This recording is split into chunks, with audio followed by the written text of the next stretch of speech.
AITA for exposing my sister to our parents after finding out she's been lying about needing money for medical expenses. 32F. Can't believe I'm writing this. My family is in shambles right now, and I feel like I'm at the center of it. I've been going back and forth in my mind, wondering if what I did was justified or if I truly went too far. Maybe writing this all out will help me make sense of it. For context, my sister Emma, 29F, has always been the golden child. You know the type. The youngest, the favorite, the one who could do no wrong. Meanwhile, I've been the responsible one, the one who plays by the rules. Growing up, this dynamic wasn't easy to deal with, but I learned to live with it. I focused on building my own life, staying out of her drama, and letting her enjoy her status as the family darling. But this situation is different. It's not just sibling rivalry or petty jealousy. It's about trust, betrayal, and how far someone is willing to go to exploit the people who love them. About a year ago, Emma started telling our parents that she was struggling with medical bills. She called them up crying, saying her insurance wouldn't cover some specialist or that she needed a medication that cost hundreds of dollars a month. Our parents are retired and living on a tight budget, but they're the kind of people who would do anything for their kids. They didn't hesitate to help. At first, I didn't think much of it.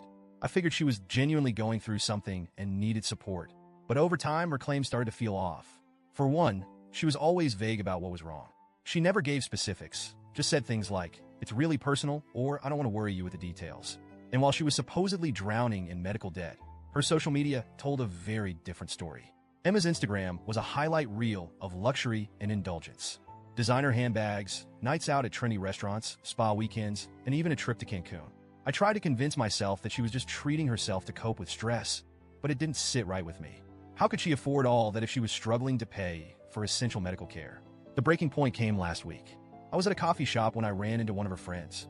We started chatting, and this friend casually mentioned how amazing Emma's life seemed. "She's always buying the nicest things," she said. "Did you hear she's planning a trip to Europe in the spring? Must be nice." I felt like I'd been slapped. A trip to Europe? Emma had just asked our mom for $2,000 for some kind of medical test. I couldn't ignore the red flags anymore. That night, I went down a rabbit hole. I scrolled through her Instagram and pieced everything together. There it all was, evidence of a lavish lifestyle completely at odds with the story she'd been feeding our parents. I saw photos of her with designer shopping bags, posts from high-end restaurants, and even receipts from luxury stores. It was undeniable. I confronted her the next day. I didn't want to jump to conclusions, so I asked her directly, "Emma, what's going on? Are you really struggling with medical bills? Or is there something else you're not telling us?" At first, she played dumb. "What are you talking about?" she said, her voice dripping with fake innocence. But when I pushed harder, her mask slipped. "Okay, fine," she snapped. "I don't have medical bills. But it's not like they can't afford it. They're retired, sure, but they have money. And honestly, I deserve to live a little. What's the big deal?" I was stunned. My parents had been making sacrifices to help her, cutting back on their own expenses, dipping into their savings, all because they thought they were helping her stay alive. And she just shrugged it off, like it was no big deal. I couldn't let it go. I gathered the evidence, screenshots of her Instagram posts, receipts, and even some of her texts where she'd casually mentioned her shopping sprees. Then I sat my parents down and showed them everything. The look on their faces was heartbreaking. My mom started crying almost immediately, clutching her chest like she'd been physically hit. My dad didn't say much, but the silence was worse. He just sat there staring at the photos, his face pale. Finally, he said, "I thought we were helping her survive." Hearing that broke me. This wasn't just about the money. It was about the trust they'd placed in her, the belief that they were making a difference in her life. And she'd taken advantage of that in the worst way. When Emma found out what I'd done, she was furious. She started blowing up my phone with angry texts and voicemails, calling me a jealous *TCH and accusing me of trying to ruin her life. She even went as far as telling our mutual friends that I was vindictive and out to take her down.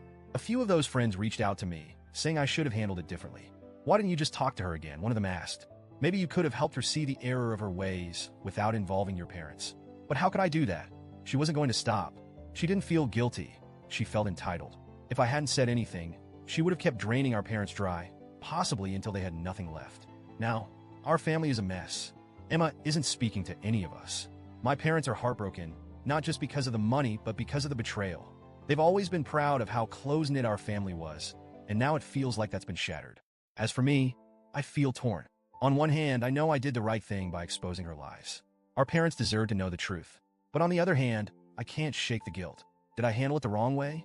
Could I have done something differently to avoid this fallout? I keep replaying my dad's words in my mind. I thought we were helping her survive.